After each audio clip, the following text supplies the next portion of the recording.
He faked his cancer to make me stay, and I found out on our wedding day. I met Jake when I was 24 and recovering from the worst breakup of my life.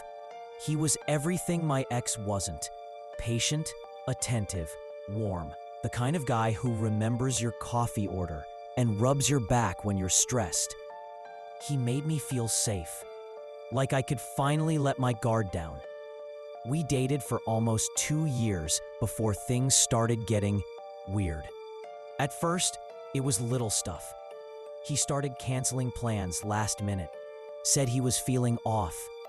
He looked paler, thinner. I asked if he was okay, and he just smiled and told me not to worry. Then one night, I came home to find him sitting on my couch, crying, full-on sobbing, like I'd never seen before. He told me he'd been diagnosed with stage 3 lymphoma. I remember the room spinning. I dropped to my knees in front of him and held his hands while he shook. "I didn't want to tell you," he said. "I didn't want you to leave." Leave? I was horrified he even thought that. Of course I wouldn't leave. I promised I'd be there, no matter what. After that, everything changed. I became his full-time support system. I drove him to chemo appointments, sat with him for hours at the clinic, brought him smoothies and vitamins, and watched documentaries about cancer diets. I cut my work hours, stopped going out. My whole life revolved around Jake's illness. He started losing hair. I asked if it was the chemo, but he said he was doing a natural protocol through a private doctor. It seemed strange, but I didn't question it. I was too busy keeping him alive. His family didn't know. He said he didn't want to worry them. No one at his job knew either. Apparently, he'd taken medical leave under a fake diagnosis to keep it secret. Looking back, that should have been a red flag. But love makes you blind, especially when you think the person you love is dying. 6 months into his treatment, he proposed to me. It was the most emotional moment of my life. We were in bed. He took my hand and said, "I don't know how much time I have, B, but I want to spend all of it with you." I said yes through tears. We planned a small wedding. He didn't want a big crowd. Said he didn't want people to see him sick. He cried the night before our ceremony. I sat on the bathroom floor with him while he shook and told me he was scared he wouldn't make it to our first anniversary. God, I was so in it, so devoted, so sure this was love. Then came the wedding day. We were getting ready at a cute little venue just outside the city. It was sunny. Flowers were everywhere. I felt light, hopeful, even with everything. But something happened that morning that shattered everything. His best man, who I barely knew, was drunk, like hammered. He cornered me near the restrooms and slurred out, "Can't believe Jake pulled this off.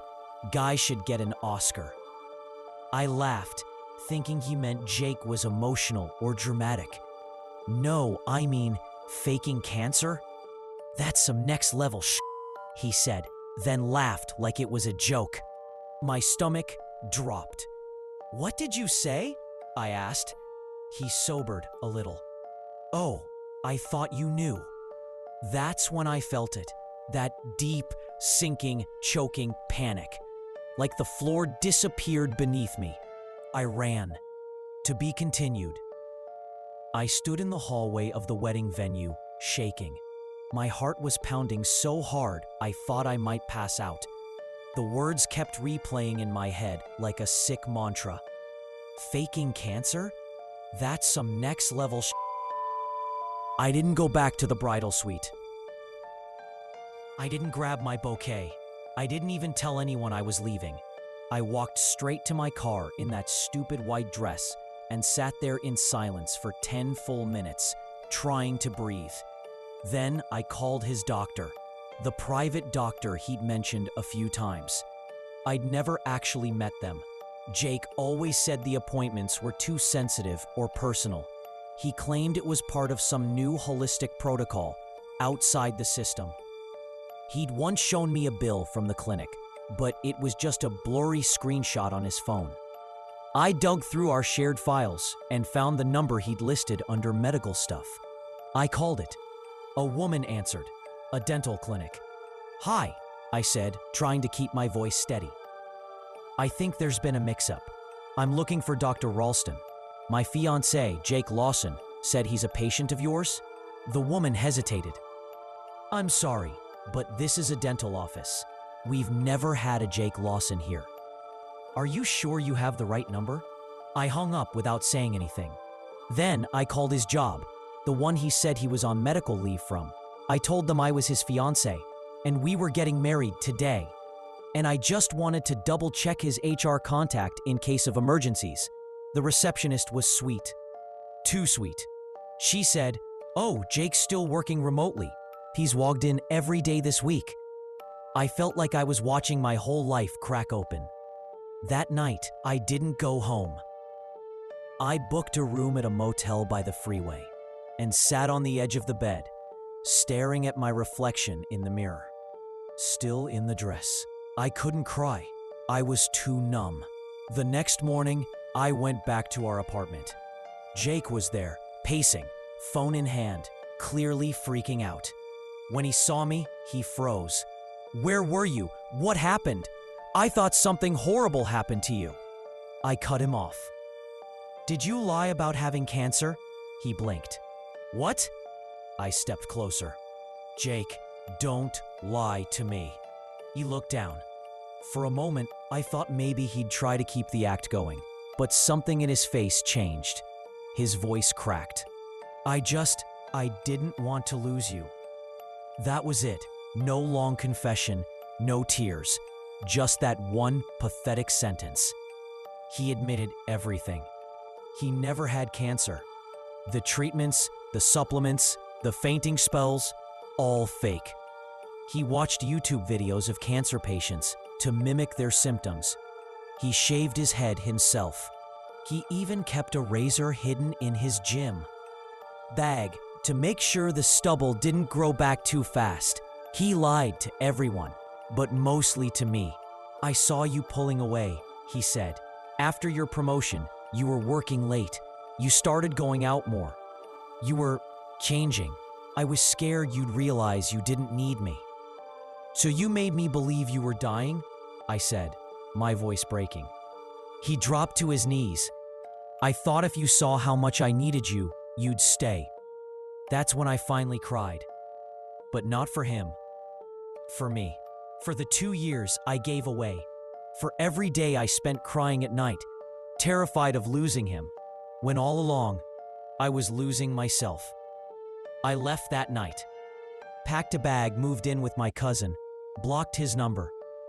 He's tried everything since. Emails, letters, even showed up at my work once with flowers and a stupid apology video he'd edited together. My manager escorted him out. People say forgiveness is healing. But honestly, some lies don't deserve forgiveness. To be continued. I spent the first few weeks after walking away from Jake in a fog. I couldn't eat, couldn't sleep. I'd sit in my cousin's spare room, staring at the wall, wondering how I didn't see it. How I let someone lie to my face for so long. The betrayal wasn't just about the fake illness. It was that he knew exactly how to break me. My mom died of cancer when I was 17. He knew that. Knew the trauma I still carried. The hospital smells. The late night vomiting. The weight loss. The helplessness. I told him everything. Cried in his arms the first night we slept together because the scars were still raw. And he used it. He didn't just fake being sick. He recreated her death in front of me. How do you forgive something like that? I started therapy. My cousin insisted, and honestly, I think it saved me. My therapist was this no-nonsense woman who didn't sugarcoat things. "You were groomed," she said in the first session. "He isolated you, made himself the center of your world, then threatened you with his death if you left. That's abuse, not love." That word, abuse, hit me like a truck. I'd always pictured abusers as loud, angry, violent. Jake was none of those things. He was sweet, soft-spoken, thoughtful. And he broke me in ways I didn't even realize until I started putting myself back together. He didn't stop after I left. For months. He sent long messages about how he wasn't in his right mind, how he needed help, how I was the only one who ever saw the real him. I didn't respond. Then one day, he emailed me a Google Drive folder titled "Proof I Changed." I should have deleted it, but curiosity is a dangerous thing. Inside were pictures of hospital forms, all fake, I could tell now. Screenshots of self-help books, a selfie of him crying in front of a church, and one final video. It was him, sitting in our old apartment, talking straight into the camera. "Hey," he said, voice shaking. "If you're watching this, I guess you're still angry, or hurt, or both. And I don't blame you. I wanted to say I'm sorry. Not because I got caught, but because I broke the one good thing I had." He paused, wiped his eyes. "I really did think I was losing you, and I panicked. I thought if I could just make you stay long enough, you'd remember how much you loved me. I didn't mean to hurt you, but I know I did. I hope someday you'll remember me as more than the guy who faked dying.